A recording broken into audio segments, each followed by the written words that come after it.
Este es un recorrido por México. Un viaje a través de algunas de sus historias más desconocidas.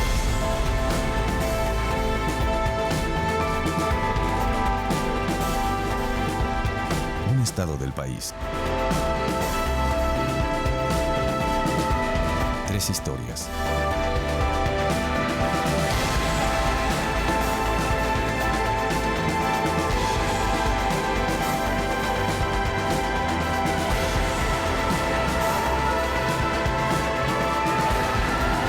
Esto es Lugares Secretos.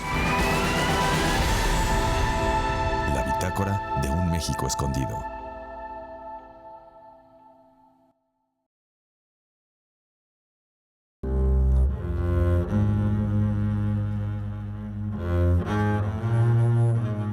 El viaje comienza a unas cuantas cuadras del centro de la ciudad de Cuernavaca, donde se encuentra una pequeña cerrada en la calle de Humboldt. En ella se ubica lo que alguna vez se conociera como la Casa Verde. Este lugar, prácticamente olvidado por la sociedad morelense, se convertiría en la última morada, el mausoleo secreto de uno de los genios musicales más grandes que el mundo haya presenciado. Charles Mingus.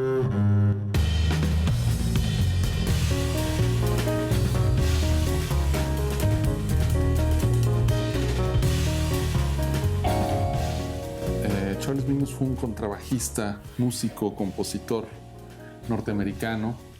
Eligió el contrabajo. Para nosotros los contrabajistas es una figura importantísima en la historia del instrumento por el sonido, por el desarrollo de ideas, por los solos, por las líneas y lo más importante, por su trabajo como compositor. Su carrera fue muy breve, fue un hombre que vivió muy poco tiempo, pero dejó un trabajo importantísimo en la historia y creo que influyó muchísimo en el desarrollo de esta música del siglo XX, el jazz. Yo creo que él viene a quedar en medio de 2 generaciones muy importantes y a ser precursor también de un nuevo aprovechamiento de la improvisación. Con esto me refiero a que él tocó con los grandes de la primera época del jazz, Louis Armstrong, con Charlie Parker, y vino antes de la transformación hacia el cool con Miles Davis y todo esto. Él forma parte como del avant-garde, que se le dio en llamar, a instrumentaciones poco usuales, a sonoridades poco exploradas y también a duraciones poco exploradas hasta ese momento, ¿no? Los conciertos larguísimos, los solos larguísimos, los solistas súper atrevidos como Eric Dolphy, sus búsquedas con la improvisación, el principio de la improvisación libre. Entonces creo que Charlie Mingus es un parteaguas en la historia del jazz en ese momento histórico que es los años 50, ¿no? Yo la música de Mingus la describiría como una música casi de guerra, una declaración de independencia artística y mental de grandes alcances y de mucha profundidad.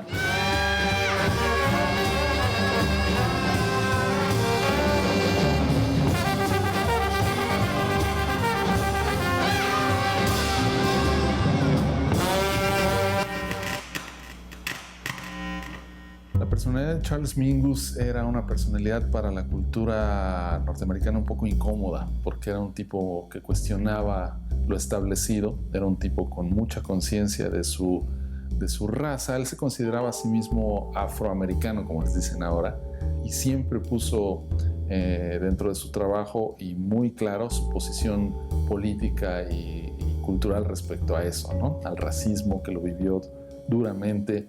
Yo creo que para ese momento histórico a los Estados Unidos les resultaba muy incómodo, ¿no? Todo el movimiento que se dio. Charlie Mingus fue muy importante como músico, como artista, expresando sus opiniones en ese momento histórico, ¿no? La relación de Mingus con México empezó siendo él muy joven. Yo creo que siempre le llamó la atención algo, no sé qué exactamente, ¿no? De México, pero narra que en algún momento crítico de su vida, después de un divorcio, se vino a refugiar a Tijuana, por ejemplo, ¿no? Y ahí empezó a escribir mucha de la música que luego aparecería en esos famosos discos refiriéndose a Tijuana. Pero él mismo dice que nada, estaba en tal crisis su vida que nada lo prendía en ese momento, que es una cuestión muy de él, muy personal, y creo que todos los artistas lo pasan. Él tuvo esta terrible enfermedad, la enfermedad de Lou Gehrig, y no hay, creo, tratamiento para esta enfermedad, así que alguien le propuso tener tratamientos de medicina alternativa, y esto fue a finales de los años 70, 78, cuando se vino a refugiar a la ciudad de Cuernavaca, y desgraciadamente la medicina alternativa no le hizo nada, vivió muy poco tiempo y acá, como 5 o 6 meses, y bueno, acabó sus días acá en la ciudad de Cuernavaca, ¿no? Johnny Mitchell hizo un gran disco llamado Mingus, en el que Mingus la ayudó a hacer los arreglos, ya en sus últimas etapas, ya muy enfermo, muy joven, él murió de 56 años. Y Johnny Mitchell dice en una anécdota algo interesante, que el día que Mingus murió, en una de las playas de Baja California, en México, encallaron ballenas, y encallaron 56 ballenas, ¿no? Misma edad de Mingus, que por cierto fue cremado y sus cenizas esparcidas en el río Ganges, ¿no? en la India. Entonces es una anécdota interesante de una mujer que le hizo un gran homenaje, un gran disco para los que lo puedan escuchar. El disco se llama Mingus y son composiciones de Charles Mingus llevadas hacia la canción, porque lo que hizo Johnny Mitchell fue ponerles letra. El disco, aparte de todo, tiene la colaboración de Herbie Hancock, de Jaco Pastorius, de Wayne Shorter.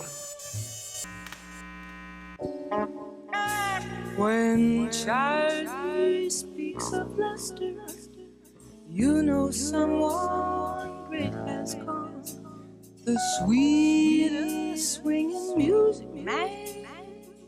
En fin, yo creo que hay un imán especial, energético, por así llamarlo, para la gente creativa, ¿no? La Casa Verde de Cuernavaca, donde Mingus finalizó sus días, se convirtió más adelante en un hotel y hoy en día se encuentra prácticamente abandonada. Tal vez algún día sus puertas vuelvan a abrirse. Tal vez alguien logre conciliar la historia del jazz con el concurrido y cosmopolita presente de la ciudad. Por lo pronto, los hechos ocurridos en esta edificación permanecen prácticamente olvidados ante el notable crecimiento de Cuernavaca.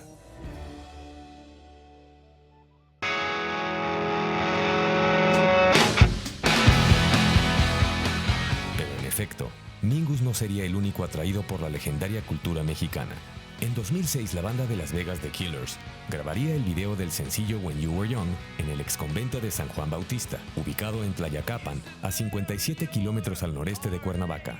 Esta canción, contenida en su segundo álbum, Sam's Town, se convertiría a la postre en uno de los sencillos más icónicos de la banda y marcaría el comienzo de una notable influencia de México en su vocalista Brandon Flowers. Pero lo que más salta a la vista es la forma en la que México sigue representando un atractivo para las nuevas generaciones de artistas. Yo creo que la gente no tiene idea de lo que sucede en México. Yo viví, por ejemplo, en Inglaterra y la gente no sabe lo que pasa en México, no sabe cómo es México. Y cuando llegan a México, cuando un cantante llega a México, llega a una playa mexicana, llega a un escenario mexicano, se sorprende de lo que ve. Entonces, llegan y ven este país lleno de colorido, donde un mercado está lleno de... es un mosaico diverso y obviamente se enamoran de nuestro país. Entonces, tenemos muchas cosas que aportar porque además somos un país culturalmente hablando muy, muy rico. Y hay muchos ejemplos que han tomado nuestra cultura como referencia. Por ejemplo, la gente de Coldplay tiene una canción que se llama Viva la Vida y también un álbum. Y es tomado de un cuadro de Frida Kahlo que se llama justamente así, Viva la Vida, es el cuadro de las sandías. Los Rolling Stones han filmado en México la canción de Undercover. Estamos hablando también de Killers, que tiene un video con el típico mariachi. En fin, yo creo que pues, somos un país que sinceramente ha influenciado a muchos, sobre todo por todo lo que tenemos. Entonces, pues es algo que cambia la perspectiva de los artistas, tanto en Estados Unidos como en Inglaterra y en Europa. Yo creo que nuestro público y todo lo que México ofrece siempre es misterioso, pero también es algo que asombra a todos los que vienen y adoptan cosas nuestras y lo van a seguir haciendo. ¿no? No importa, generación tras generación. Pero la vasta cultura mexicana tiene sus orígenes en las raíces de su propia gente. El convento de San Juan Bautista en Tlayacapan es el principal centro de reunión del pueblo. Su importancia como centro religioso ha marcado las festividades y creencias del lugar desde hace cientos de años. El convento es desarrollado a partir de la incursión de los agustinos en Ocuituco. A partir de ahí se desarrollarán hasta 76 centros de evangelización y uno de los más importantes por la construcción, el tamaño de la construcción, pero además por la población que atiende será Tlayacapan, por eso desarrollarán en 1566 el inicio del proyecto arquitectónico.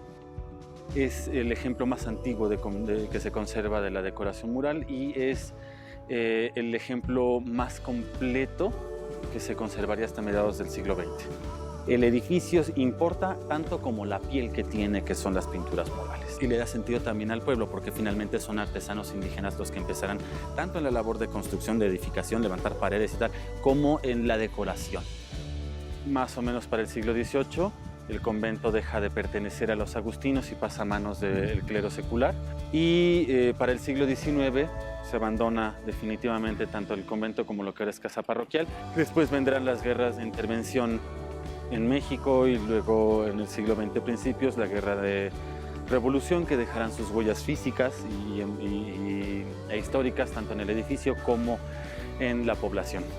Y bueno, de ahí ya solo viene la restauración de la iglesia, la restauración del conjunto, hasta su declaración como patrimonio y su nombramiento como pueblo mágico, y ahora el espacio que funciona como museo. La zona es una de las construcciones religiosas más importantes, es el centro de la evangelización en la región y a partir de ahí se dominan el resto de visitas, que son pueblos más pequeños con menor población. Por lo tanto, Tlayacapan es el más importante, es el poblado con más intensa vida cultural desde 1566, que se empieza formalmente la construcción del edificio. Es el centro más importante, es donde llegarán los primeros libros en castellano y en latín. La cultura en Tlayacapan, como lo conocemos hoy, no se entiende si no es a partir del convento y su ubicación geográfica. A partir de ahí se irradia todo. Tlayacapan, por la gente que lo habita, por el convento que sobrevive, por las obras de arte que todavía encierra, quizás sea uno de los puntos más interesantes a visitar y a conocer. Es un pueblo que, como muchos, está atrapado entre la modernidad y la tradición, y eso lo hace un pueblo verdaderamente interesante, muy tradicional, y que además te ayuda a entender muy bien la historia del país completo. Tlayacapan puede ser un buen ejemplo para ir entendiendo las dinámicas desde la época prehispánica, la evangelización, el desarrollo del siglo XIX, las intervenciones zapatistas en el lugar. Todo ello nos habla de qué país es en el que estamos, y por lo tanto es un buen lugar para tomarle el pulso a la gente, a la cultura de México y a la cultura de Morelos. Quizás eso sería lo más interesante, que Tlayacapan es un ejemplo fantástico para poder pulsar, para poder tocar, para poder respirar, comer y oler la cultura de Morelos y la cultura de México en general. La historia de Morelos a lo largo de los años ha estado intrínsecamente ligada a la historia del país. Esta región ha construido con sangre un estrecho vínculo con la idiosincrasia y los rasgos más arraigados del mexicano.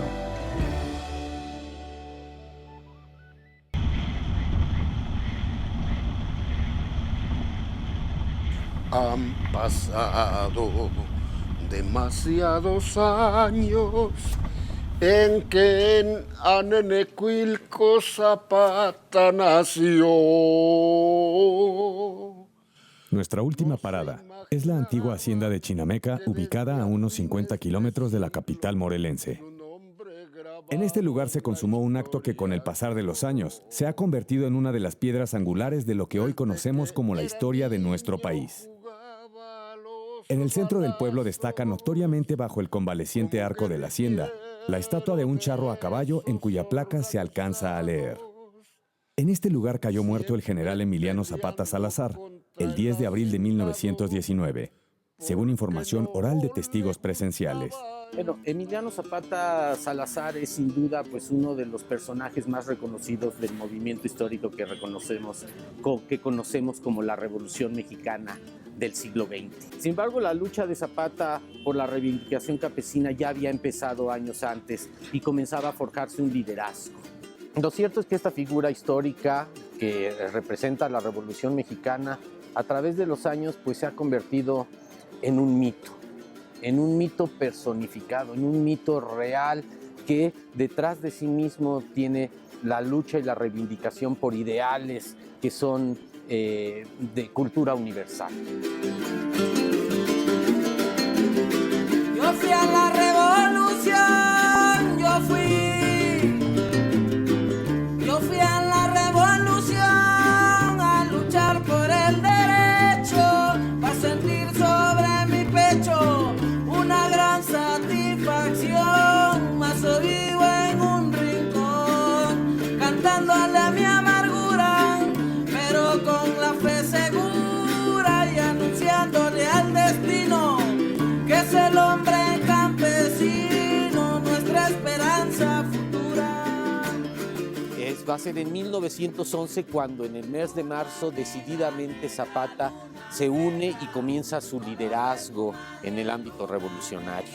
El triunfo maderista lo llenó de esperanzas.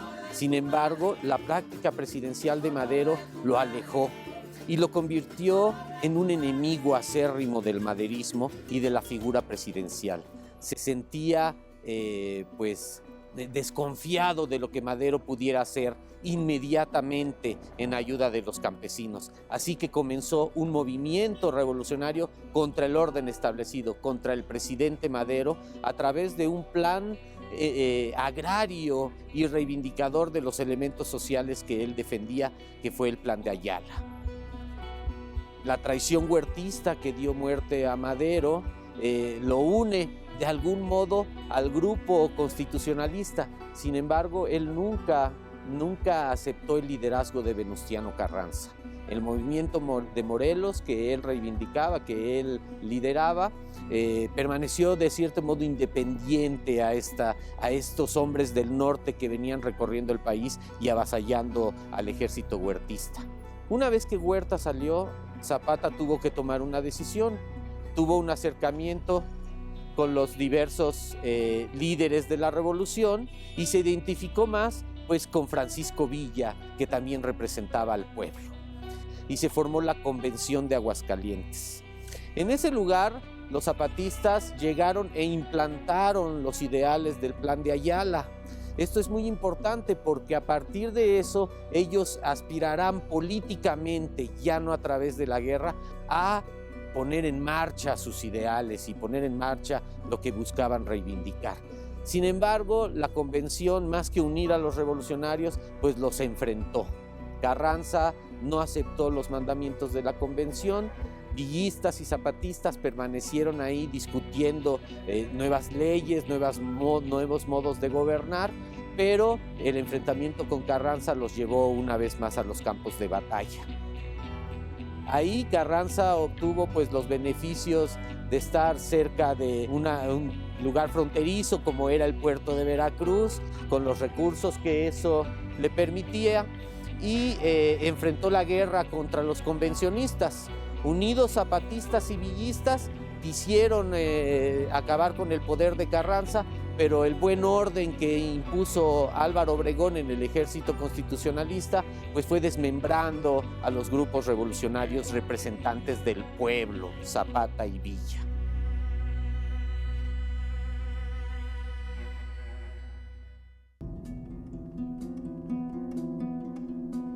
Zapata desde ahí, en 1916, cuando la convención ya decide desintegrarse, establece un gobierno que se ha conocido como la Arcadia Zapatista. Desafortunadamente para los zapatistas el poder de Carranza se iba consolidando, reconocimientos internacionales, dinero, obtención de recursos. Poco a poco fueron desalojados de donde estaban ocupados, de Tlatizapán, de las áreas cercanas a Chinameca, Ayala, al propio lugar de nacimiento de Zapata en Anenecuilco, y se trasladaron a la Sierra Poblana, desde donde se defendían ante estos ataques del ejército constitucionalista, que poco a poco los fue debilitando y que fue haciendo que los pueblos mismos ya no fueran apoyando al grupo revolucionario en oposición. El pueblo poco a poco pues, se fue desligando de los revolucionarios, que en el discurso de la prensa y del gobierno ya no eran revolucionarios, se convirtieron en bandidos a los que había que atacar y con ese pretexto pues acabar con su vida.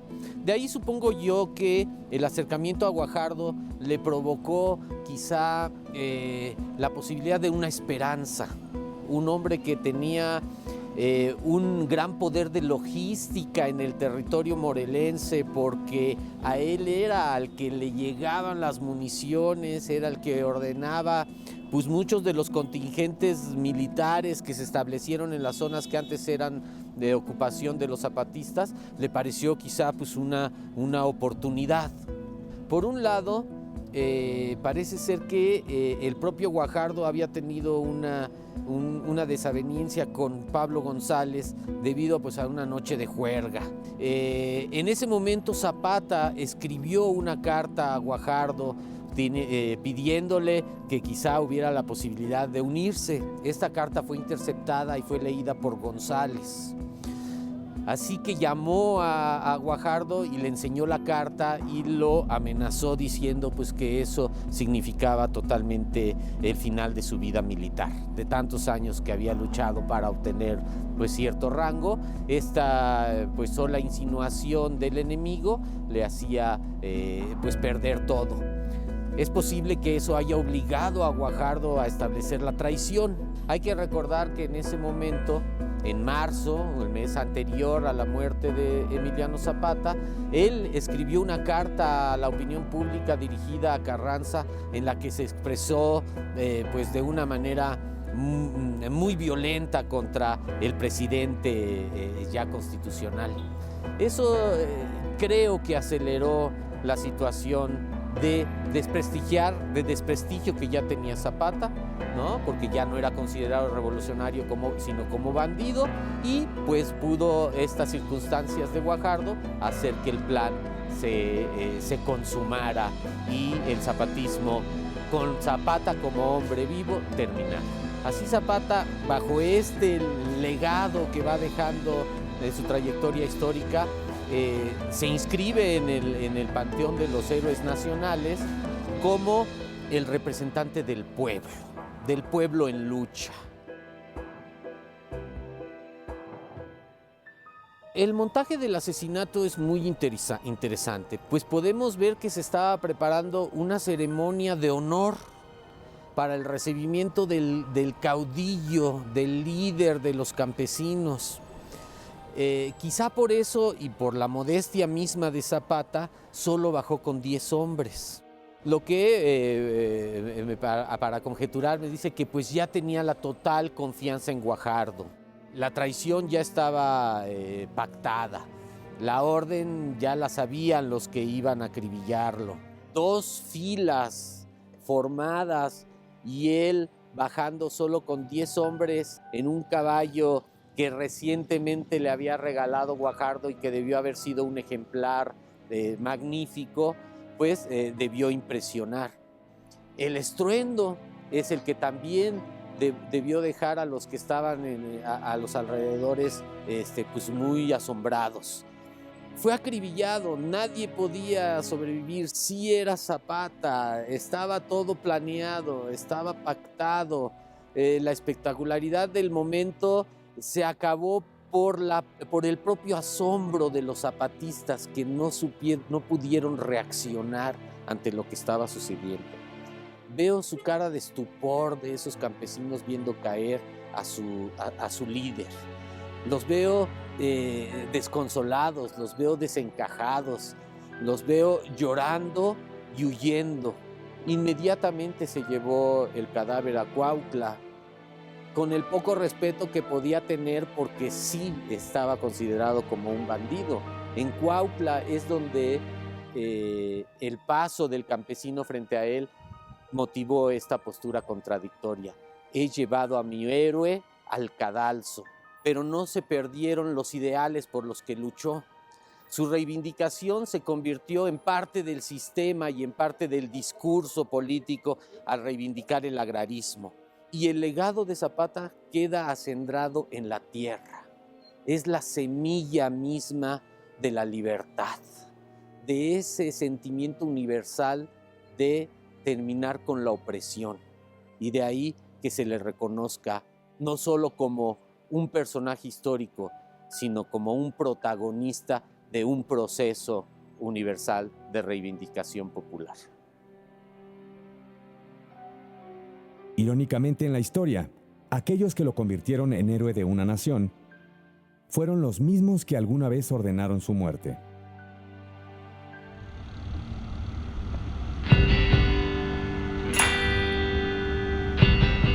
Nuestro primer acercamiento por Morelos ha terminado. Aún existen algunos lugares que merecen ser mencionados, pero por ahora es necesario llegar a nuestro siguiente destino.